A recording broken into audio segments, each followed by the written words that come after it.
কানাডার বিপক্ষে 2-0 গোলে জেতার পর চিলির বিপক্ষেও জয় পেয়েছে আর্জেন্টিনা, তবে সেটা 1-0 গোলে। তবে এই ম্যাচেও আর্জেন্টিনা অনেকগুলো গোল আসলে পেতে পারত। ফিনিশিং দুর্বলতার কারণে গোলের সংখ্যা মাত্র 1 এবং লাউতারো মার্টিনেজ 88 মিনিটের মাথায় গোলটা আসলে পেয়েছেন।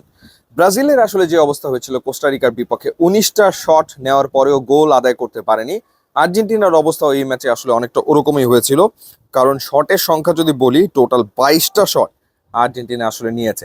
এবং লিওনেল মেসি ঠিক যেভাবে করে কানাডার বিপক্ষে গোলকিপারকে একা পেয়ে 1-to-1 পজিশনে গোল করতে পারেননি, একাধিক গোল তিনি করতেই পারতেন কানাডার বিপক্ষে। এই ম্যাচেও চিলির বিপক্ষেও তিনি আসলে গোল করতে পারতেন, কিন্তু গোল আসলে আসেনি। টোটাল 551টা পাস কমপ্লিট করেছে আর্জেন্টিনা চিলির বিপক্ষে, যেখানে তাদের পাস অ্যাকিউরেসি হচ্ছে 87% এবং বল পজিশন ছিল 62%। সেখান থেকেই বোঝা যায় যে ম্যাচে আর্জেন্টিনার কর্তৃত্ব, আধিপত্য কতটা আসলে ছিল। 11টা কর্নার পেয়েছে আর্জেন্টিনা, চিলি পক্ষান্তরে কোনো কর্নার আসলে পায়নি। তো ডেফিনেটলি ফিনিশিং দুর্বলতা, সেটার কারণে খুব বেশি গোল আসলে হয়নি এবং আগামী ম্যাচগুলোতে নিশ্চয়ই আর্জেন্টিনা তার এই দুর্বলতা কাটিয়ে ওঠার চেষ্টা করবে। গ্রুপ পর্বে আরও একটা ম্যাচ আর্জেন্টিনার বাকি রয়েছে এবং সেই ম্যাচটা হচ্ছে 30 তারিখে পেরুর বিপক্ষে। মনে হচ্ছে যে আর্জেন্টিনা গ্রুপ এ তে আসলে চ্যাম্পিয়ন হবে এবং চ্যাম্পিয়ন হয়েই কোয়ার্টার ফাইনালে খেলবে। এখন প্রশ্ন হলো যে কোয়ার্টার ফাইনালে আর্জেন্টিনার প্রতিপক্ষ হবে কে?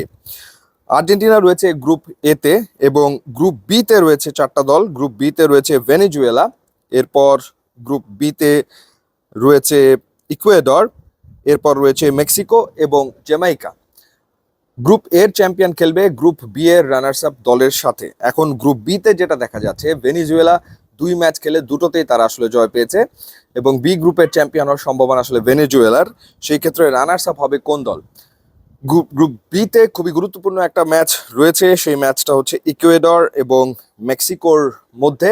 এই ম্যাচে যেই দল জিতবে সেই দল আসলে গ্রুপ রানার্স আপ হবে, মেক্সিকো অথবা ইকুয়েডর।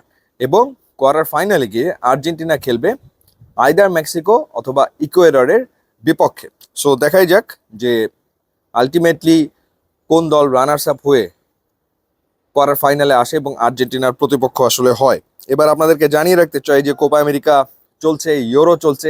নিশ্চয়ই আপনি ফুটবলের মেজর দুটো টুর্নামেন্ট দেখছেন, উপভোগ করছেন এবং চলার পথে খেলা যদি দেখতে চান, খেলা যদি কোনো কারণে মিস করতে না চান, সেই ক্ষেত্রে গ্রামীণ ফোনে দারুণ একটা অফার রয়েছে।